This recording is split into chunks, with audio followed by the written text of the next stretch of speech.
Todo ocurrió una cálida noche de verano, de esas en las que, aunque la temperatura es agradable e invita a dar un largo paseo bajo la luz de las farolas, da la sensación de que todo el mundo se ha puesto de acuerdo para encerrarse en casa. Eran, más o menos, las 2 de la madrugada.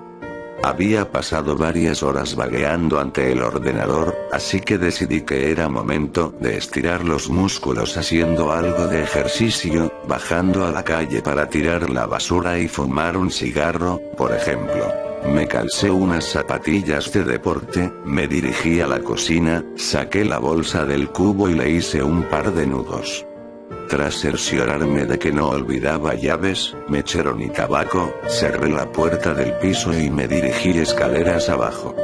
Habría podido elegir tomar el ascensor, pero, teniendo en cuenta que a esos cacharros les suele dar por pararse de golpe, habría sido un error quedarme encerrado dentro con la única compañía de una maloliente bolsa de basura. Recorrí los pocos metros que separaban mi portal de los contenedores, disfrutando del ambiente de soledad que reinaba en mi calle, unido a la tenue iluminación y la invisible caricia procedente del asfalto caliente bajo mis pies. Tras meter la bolsa en uno de los cubos, volví a mi portal y, antes de entrar, encendí un cigarrillo, disfrutando de cada calada, mientras oía en la distancia el sonido de ambulancias y coches acelerando. La banda sonora que suena de fondo cada noche en la gran ciudad que es Madrid. Mientras daba buena cuenta de mi cigarro, eché un ojo al gran edificio de viviendas que esperaba mi regreso. Un bloque levantado a finales de los años 60, con paredes de ladrillo rojizo, 6 alturas y una planta de garaje bajo sus cimientos, similar a los cientos de edificios que, en aquella época, el Ministerio de Vivienda construyó en toda España. Junto al portal, aún se conservaba la placa que daba fe de ello. Mis padres fueron los primeros dueños de la casa. Tras el paso de los años, su afán ahorrador les permitió hacerse con un chalet en las afueras, por lo que yo, siendo hijo único, tuve la suerte de pasar a ser el dueño, y único habitante, de la vivienda. Cuando acabé el cigarrillo, tiré la colilla al suelo y entré en el portal. Por un momento, pensé en subir andando hasta el 5º piso, donde vivo, pero la vagancia pudo más, así que llamé al ascensor. Cuando este llegó a la planta baja, entré en el habitáculo. Una de las curiosidades que tenía aquel edificio era dicho ascensor.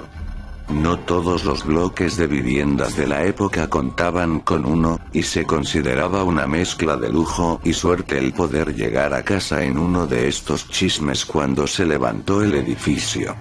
Esto hacía que la estructura fuese algo vieja. Sus paredes, sus espejos y su cuadro de botones tenían más de 50 años. Lo que más me llamaba la atención de este último detalle era el correspondiente al garaje. Había un botón para cada piso, excepto para el sótano, en cuyo lugar había una cerradura. Todos los vecinos teníamos copia de la llave. El motivo era, según los constructores, evitar que el cálido garaje se llenase de mendigos por las noches. Miré aquella cerradura con curiosidad. Aquella vieja cerradura. Entonces, una idea se me pasó por la cabeza. En lugar de pulsar el botón del 5º piso, eché mano al manojo de llaves que había en mi bolsillo e introduje la llave correspondiente. Para acceder al sótano, había que girar la llave hacia la izquierda, pero, ¿qué ocurriría si la giraba hacia la derecha? Hice la prueba. Nada. La cerradura hacía tope, como era de esperar. Cabezota de mí, volví a intentarlo, girando con más fuerza. Con mucha más fuerza. En ese momento, de forma inesperada, la cerradura se dio, poniendo el ascensor en marcha. Sorprendido ante aquello, fijé los ojos en el indicador luminoso. Mientras el ascensor descendía, aquel pasó de mostrar un 0 a mostrar un -1. Pero, llegado a este piso, el ascensor no se detuvo. Durante casi un minuto, el trasto continuó bajando, traqueteando y rugiendo como de costumbre. El indicador luminoso mostraba 2 guiones intermitentes. Entonces, de repente, el ascensor se detuvo y su puerta se abrió. Ante mis ojos se extendía un largo y estrecho pasillo, apenas más ancho que el propio ascensor. La iluminación procedente del interior de este no bastaba para iluminar aquel pasillo, que era engullido por una tenebrosa oscuridad, y no se apreciaban escaleras que llegasen allí desde un piso superior. «Hola». Mi voz retumbó por las paredes y desapareció en el oscuro espacio. A pesar de que la situación me imponía algo de respeto, la curiosidad ante el nuevo sótano recién descubierto pudo más.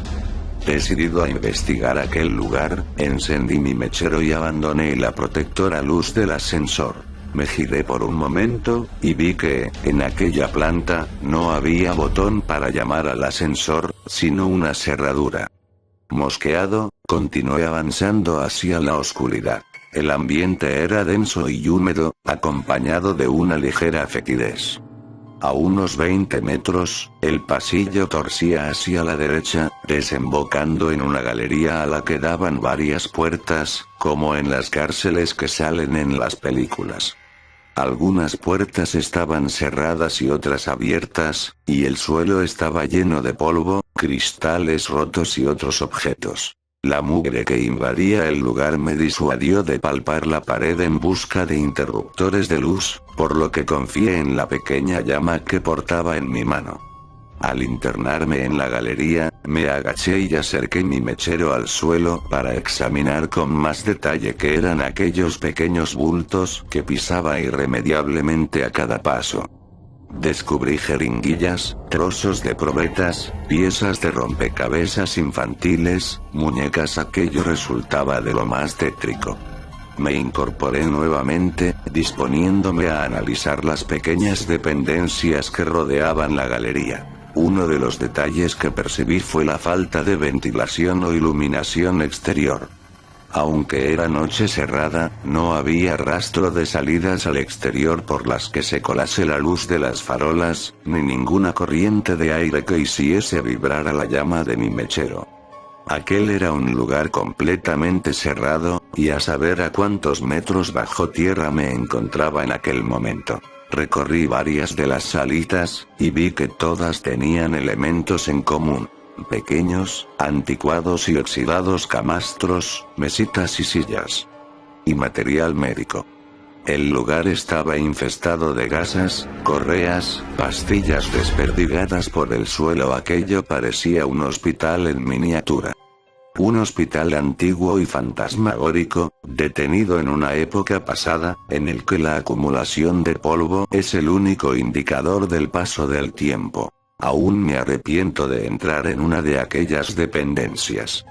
La luz del mechero mostraba, sobre el mugriento colchón, un bulto del tamaño de un ser humano, envuelto en ropa de hospital.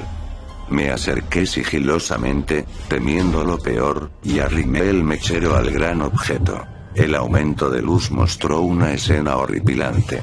Rodeado de heces y manchas de orina, se mostraba ante mí un cadáver humano en posición fetal que me daba la espalda. El hedor era insoportable. Reprimí una arcada mientras permanecía en cuclillas, ante aquella dantesca escena. De repente, el terror invadió mi cuerpo. Aquel cuerpo se giró de forma brusca y, lo que en principio había clasificado como humano, mostró ser algo diferente, indefinido e indescriptible. El cuerpo de aquel ser estaba cubierto de llagas y heridas. En lugar manos y pies, sus extremidades se encontraban rematadas por muñones violáceos, y extrañas deformidades y bultos recorrían su tronco, dándole un aspecto monstruoso. Pero lo peor era su rostro. Sus ojos, grandes e inyectados en sangre, estaban protegidos por unos párpados abultados y sin pestañas. En lugar de pelo, su cabeza poseía infinidad de cicatrices y grapas que partían desde sus pobladas cejas y sienes y se perdían hacia su nuca. Sus orejas, irregulares y enormes, no mostraban pliegue alguno, tocando al ser de un aspecto simiesco. Tampoco poseía nariz, y de sus orificios nasales surgían 2 hilos de sangre reseca. Rematando aquel cuadro tan desagradable, se encontraba su boca, un orificio de comisuras agrietadas, sin labios, de cuyo interior carente de dientes y lengua, provenía el peor olor a podrido que he percibido en mi vida. Sus ojos se fijaron en los míos, y de su garganta surgió un bramido gutural, ronco y a la vez potente. Grité. Grité con todas mis fuerzas y mi voz se entremezcló con la del monstruo. Teniendo en cuenta la postura en la que me encontraba, caí de espaldas sobre el mugriento suelo, y el mechero se escapó de mi mano, dejando el lugar en la más absoluta oscuridad.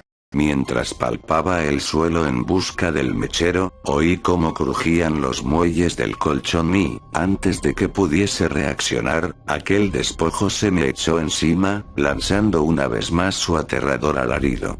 Sentí su aliento contra mi rostro, mientras apestosa saliva caía sobre mi frente, y un escalofrío me recorría de arriba a abajo. Cejé en mi empeño de hacerme con el mechero y pataleé con todas mis fuerzas, tratando de zafarme del horripilante ser. Me arrastré unos metros hacia atrás, me levanté y salí de la estancia, a oscuras, tratando de recordar la disposición de aquella planta, temiendo tropezar o dar de bruces con alguna de las paredes. Mientras huía en dirección al ascensor, pude oír cómo aquello se arrastraba entre los cristales rotos del suelo, siguiendo mis pasos. Llegué al pasillo y sentí que volvía a la vida cuando me invadió la luz encendida del ascensor abierto. Entré, pulsé el botón del 5.º piso y, lleno de impaciencia y pavor, esperé a que la puerta se cerrase y el ascensor se pusiese en marcha. Sin embargo, el aparato no obedecía mis órdenes. Aunque el botón del 5.º piso estaba encendido, la puerta no se cerraba. Y el crujir de cristales se oía cada vez más cerca. Me di media vuelta. Ante mí, el pasillo se extendía una vez más, engullendo la luz del ascensor. Sin embargo, ahora no sentía curiosidad ante aquella escena. Sentía verdadero horror. Quería huir de allí. Y el ascensor no se movía. De repente, se hizo el silencio. Estaba tan aterrorizado que todos mis músculos se agarrotaron. En ese momento, el ser surgió del pasillo oscuro, arrastrándose con una velocidad y una pericia insólitas. Venía hacia mí, mientras gruñía, jadeaba y chillaba como ninguna criatura conocida. Apreté repetidamente el botón del 5.º piso, con pulso tembloroso, mientras el miedo me hacía llorar y la criatura se aproximaba rápidamente. Cuando estaba a punto de entrar en el ascensor, agité mi pierna ante él, lo que le hizo retroceder atemorizado, sin que apartase la vista de mis ojos en ningún momento. En ese instante, las puertas se cerraron y el ascensor comenzó su ascenso. Fijé la vista en el indicador luminoso. Los 2 guiones parpadeantes dieron paso a un -1, luego a un 0, un 1, etc. Algo más calmado, me miré en el espejo y fui consciente de mi aspecto. Mi rostro estaba cubierto de una mezcla de baba y mucosa sanguinolenta, mezclada con mis propias lágrimas. Cuando quise pasar el dorso de la mano por mi frente, descubrí que mis ensangrentadas palmas estaban llenas de cristales rotos, y comencé a sentir su dolor. Minutos antes, en aquel segundo sótano, el miedo no me había permitido ser consciente de cómo se habían clavado en mi piel. Llegué a casa y entré corriendo al baño. Los recientes recuerdos de todo lo que había ocurrido allí abajo se agolparon en mi mente, y no pude evitar arrodillarme ante el váter y vomitar la cena. Me di una ducha más larga de lo habitual, aún invadido por el asco, curé las heridas de mis manos, y esperé a que llegase el día, incapaz de dormir. A la mañana siguiente, cuando la luz del día se llevó todos mis miedos, llamé a un amigo que vivía en uno de los edificios cercanos. Dicho edificio era similar al mío, construido en la misma época, con la misma planta, y con un ascensor exactamente similar. Tras contarle la historia y soportar sus burlas, me aseguró que haría la prueba en su ascensor, y que me llamaría para contarme qué había ocurrido en su caso. Esperé su llamada intranquilo y, a los pocos minutos, sonó el teléfono. Era él, y su voz sonaba entrecortada y temblorosa. Bajo su casa también había un segundo sótano, húmedo y maloliente. Sin embargo, él no se había atrevido a adentrarse, y no tenía intención de hacerlo. No pienso volver a coger ese ascensor en mi puta vida. Eso fue lo que me dijo. Y la verdad es que su opinión coincidía al 100% con la mía. A pesar de nuestros temores, nos decidimos a investigar sobre el asunto. Así, dimos con el que fue por aquel entonces presidente de la constructora encargada de levantar los edificios. Hoy en día un ajado anciano con un pie en el cementerio. Tras varias reticencias, nos explicó el porqué de aquellos sótanos secretos. En 1966, la recién inaugurada central nuclear de Sorita, en Guadalajara, había sufrido una grave fuga en uno de sus reactores, provocando una nube radiactiva que se extendió por los pueblos de los alrededores. El régimen franquista no podía permitir que la opinión pública tuviese noticia de un fallo en su primera instalación nuclear, por lo que contactó con las parejas jóvenes del lugar, ofreciéndoles trasladarse a Madrid, a los inmuebles en los que mi amigo y yo vivíamos, pues a pocos metros se encontraba un hospital que podría seguir la evolución de dichas parejas y los hijos que pudiesen tener en el futuro. Para disimular aún más la situación, vendieron algunas de las viviendas a gente corriente que no tenía nada que ver con el incidente, como mis padres, o los padres de mi amigo, por ejemplo. Sin embargo, la intención del régimen era muy distinta. Conocedores de las secuelas que la nube radiactiva tendría en esta gente, vigilaron cada nuevo embarazo que se produjo entre ellos, supervisando su evolución y haciendo desaparecer a todos aquellos recién nacidos que sufriesen graves malformaciones. Aprovechaban la tranquilidad de la noche, para, haciéndose pasar por encargados de mudanzas, llevar a los bebés a su nuevo hogar. Aquellos sótanos, por otra parte, eran el lugar perfecto para realizar investigaciones sobre los niños, pues nadie sabía de su existencia. El propio mecanismo de los ascensores se había mantenido en secreto, recayendo la tarea de llevar a cabo revisiones y reparaciones entre técnicos elegidos por el propio régimen. Y una trampilla que solo se abría cuando el ascensor sobrepasaba el garaje, ocultaba el segundo sótano a quien hubiese podido asomarse al hueco. Sin embargo, tras la muerte del dictador Francisco Franco, se canceló aquel proyecto. Tratando de arrojar tierra sobre el asunto, los sujetos en experimentación fueron sacrificados, y toda documentación relativa al proyecto fue destruida. Casi todos los cabos quedaron atados. ¿Cómo que casi todos los cabos? Preguntamos mi amigo y yo a aquel hombre. Sí, dijo él. Resulta que, una vez, aprovechando el revuelo de los últimos días, mientras todo el mundo corría arriba y abajo tratando de hacer desaparecer pruebas y evidencias, uno de los niños desapareció sin dejar rastro, y nadie más volvió a saber de él. Mi amigo y yo nos miramos, aterrados. Nos despedimos del viejo y volvimos a nuestras casas. Y desde entonces, no he vuelto a subirme a un ascensor. Y, por si a alguien le interesa, vendo mi casa. Es un 5º piso, muy luminoso.